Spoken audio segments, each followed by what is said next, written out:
This is a branded podcast from Postscript Studios. Annette Clayton is the CEO of Schneider Electric North America. In the late 1990s, she was an executive at General Motors and Saturn. And Annette's team had an ambitious goal: develop the first mass-market electric vehicle called the EV1. It was an exciting time because the technology of an electric vehicle was obvious and it was there. The question is really, could you make money doing it? And were consumers ready? And if the cars were available, would you start to see the infrastructure to actually charge those vehicles become available? Demand from early electric car enthusiasts was there, but as the wait list grew for the EV1, it became clear that the other two pieces, the ability to make money and the supporting charging infrastructure, were not. And the policy support needed to build out the market wasn't ready either. And I can remember early in my career going and talking to politicians about electrical vehicle infrastructure charging, and they wanted to talk about, growing corn and ethanol. So it was a different time. After years of keeping production at only a few hundred vehicles, GM halted production and bought the cars back. It would be another decade before automakers started seriously exploring EVs again. I think it was certainly a lesson in economics, in business economics, because ultimately you have to be able to make money in these ventures. Just having the technology alone, isn't enough. And how different does the moment today feel from 25 years ago? It's funny that you asked that question because it feels great. It feels like we were on the right track then, but we just couldn't get it over the line. And so it just feels wonderful to be still professionally active and working in this moment where, the electrification of transportation is such an important thing to climate, to decarbonization, to sustainability. And we're at this very important time where the energy dilemma and the Internet of Things are intersecting in such an important way. You can see it. You can see it in the number of EVs that are launching. I think 60 this year. It'll double next year and be a significant part of what's on the highways here by 2030.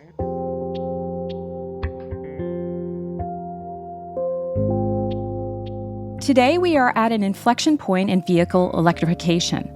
The mass adoption phase is underway in many countries, including America. The U.S. government is putting billions of dollars behind EV charging and battery production, and nearly every automaker is releasing or developing an EV model. But the race to electrify cars and trucks is about so much more than transportation.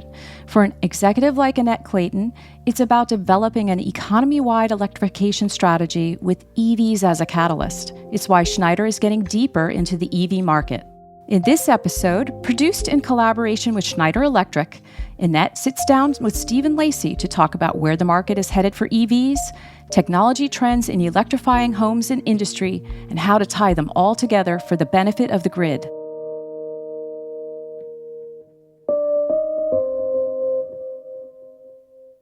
You see the future as open, digital, electric. Describe what that future represents.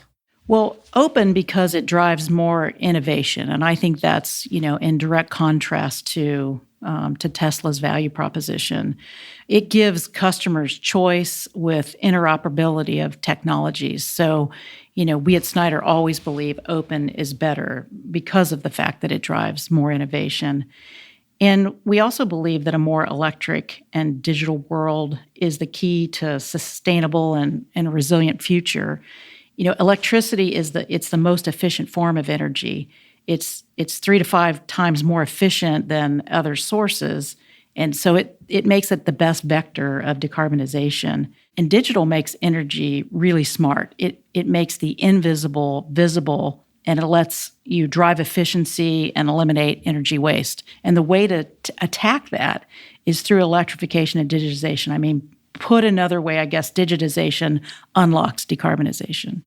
So electrification is now widely seen as one of the most important pillars of decarbonization. Where do you think the electrification of the economy is headed? One of the things that people probably don't realize is that Rewiring America says 42% of the emissions emanate from these decisions that are happening around the kitchen table. how you fuel your cars, how you heat your home, and where this electricity comes from. And I think we've really shifted from talking about the supply side of this equation to the demand side of this equation, which is really important. It was one of the big shifts I saw when I was at the World Economic Forum this year, is finally we're talking about the demand side in a more intelligent way. We really need to electrify 500,000 homes every month for the next 25 years. And that's what it's really going to take for us to hit our objectives, not only around 1.5 degrees, but really around how we use energy in the country. So the transportation sector is now the leading contributor of greenhouse gases in America. We see definitely a strong increase in electric vehicle sales, but we're still at only roughly 5% of sales. Still, that seems to be an important trajectory for the growth of electric vehicle adoption in other countries. And so we are now at the cusp of mainstream adoption of electric vehicles, but that also means that we need to build out more EV charging infrastructure. We need to manage that EV charging infrastructure so that it is more intelligent at the edge of the grid and feeds into better demand management. How does all this come together for you? And where do you think the greatest potential in electrifying transportation is so that it benefits the grid? You're making a really important point, which is this electrification of transportation. It's critical in this journey to a net zero future. And we've done a lot of research in this space, and we understand that fleets are moving faster. Electrical fleets are moving first, and even the Inflation Reduction Act is going to accelerate that even more. It's complex, but it's also the impetus for companies, for joint venture companies that we've started, like Alpha Structure and Green Structure. We saw a need to take the complexity out of it. And these companies are energy as a service companies that are helping leveraging microgrids to electrify fleets. You can take advantage of a microgrid to lessen the load on the grid. In a case of Montgomery County, it's a municipality. And through our Alpha Structure joint venture, they installed a 6.5 megawatt microgrid for their smart energy bus depot that's powering 70 buses. It's right outside of Washington, D.C. And this is the first microgrid to power electric buses in that region. And the project was delivered with no upfront cost to the county as an energy as a service contract. And it really helps them do a couple things. One is make sure that they have emergency evacuation during storms. So these buses are actually moving people from neighborhoods out of storm risk areas into places where they can be safe, into shelters, which, by the way, are also powered by microgrids. So it's a big part of Montgomery County's resiliency plan. It's a big part of their decarbonization plan. And it's one of the ways that they take the pressure off the grid that in many cases is under attack from weather events. So it's a really good example. And then maybe one more example just to flip it a little bit, but still in the fleet spirit, is a company called PACCAR. And PACCAR builds the Kenworth and Peterbilt, big transportation trucks. And we're providing the electrical vehicle infrastructure, the design and the microgrids for their Super Truck 3 program. These are big, heavy, and medium-duty trucks that are moving things in the United States and Canada. And it's a Department of Energy initiative to develop the state of zero emissions, medium and heavy duty trucks. So maybe two examples of where fleets are moving to electric. So in moving from fleets to individuals, either like a building owner or an actual homeowner, how do you think about the rise of the prosumer? What is the role of the prosumer in this electrified digital future? Maybe we could talk about the key factors that are driving this prosumer market, because it's pretty important. We have this increasing demand on companies to provide technologies that enable sustainability. And we have consumers that are infusing sustainability into their daily lives. We have consumers that are searching for resilient and reliable energy because of climate events and Texas freezes and those kinds of things. And then we have this increasing demand on an aging grid infrastructure that's trying to decarbonize from sources like coal. We also have this decreasing capital cost that we talked about earlier that's really for solar, for battery storage, for EV infrastructure. But I'd say it's primarily due to technology innovations and economies of scale. So this cost point is really important point. And then we have these tailwinds in this supportive regulatory environment from the IRA and the IIJA. But fundamentally, the cost of utility power in the U.S. continues to increase. And we have these weather events and grid instability that forces us to really think about cleaner, cost-effective, resilient, and more secure energy. And I think the customers want more choice and they want more convenience with their energy. And it's one of the reasons that we've created this Schneider home offer. And the Schneider home offer includes a home battery, a high-powered solar inverter, smart electrical panel, the electrical vehicle charger, and connected electrical sockets, all controlled by one app. And the reason this is important is because it allows the individual homeowner to bring together utility power, solar, backup battery, and EV charging, and make decisions about where to prioritize power during outages and to extend, their backup power, avoid expensive, electrical service upgrades when they purchase an EV. And it allows the homeowner to be more self-sufficient about their not only their environmental impact but their energy bill. And this I think this is really important to consumers today. So in talking about Schneider Home, you're positioning this as the Android of home energy management instead of the iPhone. What do you mean by that? We mean Android because it's an open environment that's open for innovation. The charger of your choice, the solar provider of your choice, the home energy center of your choice. So it's interoperable with other things. But obviously, we make it easier to use together with the Schneider Home Energy Center under one app that allows consumers to make the choices about what they want to do especially during times of outage or during times of high energy or peak energy costs. Let's talk about the commercial industrial side. What does the C&I prosumer look like, and where are the most valuable demand management opportunities in that space? Well, when you think about most commercial and industrial customers, they have, in many cases, because of their investors or because of their board or because of their own employees or customers, they all have usually decarbonization objectives. And so one of the things we do is sort of the first avenue of that is helping them drive efficiency. And I talked about it earlier, making the invisible visible. And oftentimes we can see 30% reduction in energy usage just through efficiency measures and digitization of energy usage. And that is the negawatt. So we like to think about in commercial industrial really taking advantage of the negawatt first. And then the more sources of renewable energy.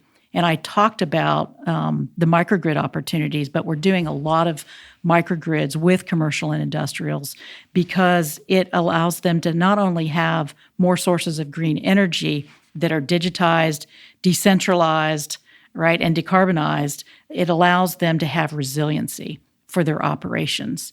And this becomes very important in the value proposition for microgrids.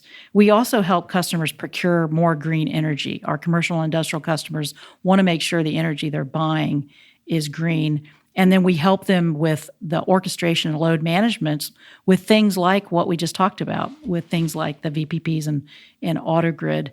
And then there are ways that, if you're a commercial industrial and you're trying to electrify fleets, we can really help with load management, with EV chargers and how those will be used and accessed and build. Now, we're doing work with Marriott, where their Marriott Bonvoy customers, obviously they want to be able to pull in the parking lot and charge free of charge, but maybe somebody who's driving by, they may want to actually have a charging mechanism for them. So we're doing all that. And then lastly, I would say our commercial industrial customers are seeing that 70% often of their cost of goods sold is what they're buying. So it means, they may have as much as 11 times more carbon in what they're buying than what their actual processes and what they're doing are.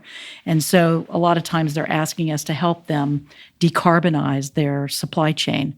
And we've done a big project with Walmart called the Gigaton Project, where we're helping decarbonize their supply chain. So the Inflation Reduction Act is going to dramatically increase these investments in electrification, in renewable supply, in electric vehicles, in domestic green supply chains. Where are the biggest shifts that you think are going to happen that will interface with the grid? It's the IIJA as well as the IRA, because the IIJA is an infrastructure spend, and of course that new infrastructure is all going to be more climate friendly than it has in the past. And for our company, it creates tens of billions of tailwinds. So it has huge implications, and it's unleashing the deployment of more efficient and resilient technologies. We've talked about some of it: microgrids, smart energy tools for homes and for buildings, the EV charging infrastructure. Think about electrification of maritime ports. So, ships aren't sitting in port pumping out fossil fuels. And then, all these renewable energy projects that have huge implications for the grid in terms of increased demand through electrification, but providing relief through clean generation and efficiency. You see a lot of now public and private sector working together, public-private partnerships that are completing vital infrastructure projects, like I've talked about at the Smart Bus Depot. Using alliances between public entities, private sector companies to meet the mandates and, frankly, take advantage of the IRA funding. And I think this helps amplify taxpayer dollars. It helps enable rapid deployment of scale, really, at the local level. So as a veteran executive in this space, I want to get your thoughts on where you think it's all headed, because we simultaneously have extraordinarily fast technology change, but in the energy space, adoption of those technologies is sort of slow and steady, and there are myriad reasons for that. But if you reflect on your how things have shifted over your career over the last few decades, what does it tell you about the way change happens and accelerates in energy and transportation? The stars really have to align, and we talked about it earlier, where the technology, the economics, and the societal adoption have to be aligned. We're really at that point, and it's been incredibly fulfilling for me to see EVs take center stage, start to capture so much market share. And I think, fortunately, the world looks a lot different now, 25 years later, from the EV1. But I think one truth still remains, that we have to focus on creating a better consumer experience, because in the end, that's really what wins. And I think, thankfully, now most EV owners are really satisfied with their decision. You talk to EV owners, they're happy with their products, but still the charging infrastructure is creating range anxiety, and it could be the damper that controls demand here. I think there was a recent J.D. Power study that said that 1 out of every 5 EV owners that visited a public charging station ended up not charging their vehicle. And I think that's 72% of those said it was because the station wasn't working.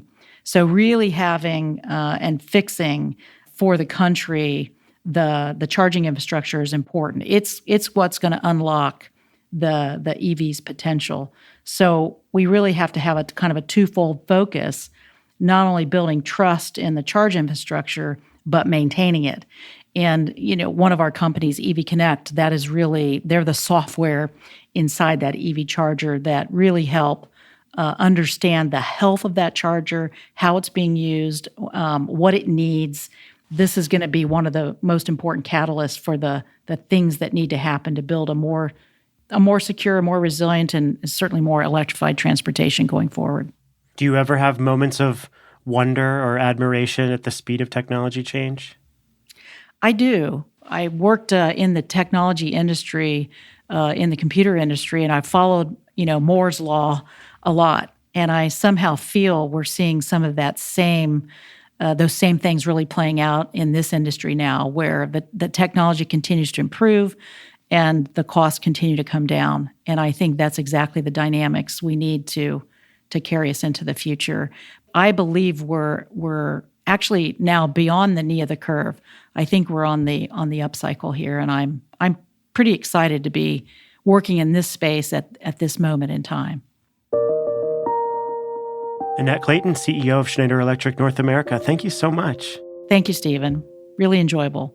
Schneider Electric has products in 4 out of 10 U.S. homes, as well as 70% of buildings, 33,000 wastewater facilities, and 50% of hospitals around the world. It's also the #1 builder of microgrids globally, with over 300 successful projects in the U.S. Schneider has delivered $2.8 billion in savings for federal, state, and local entities through more than 800 public-private partnerships to digitize and decarbonize public infrastructure across the U.S.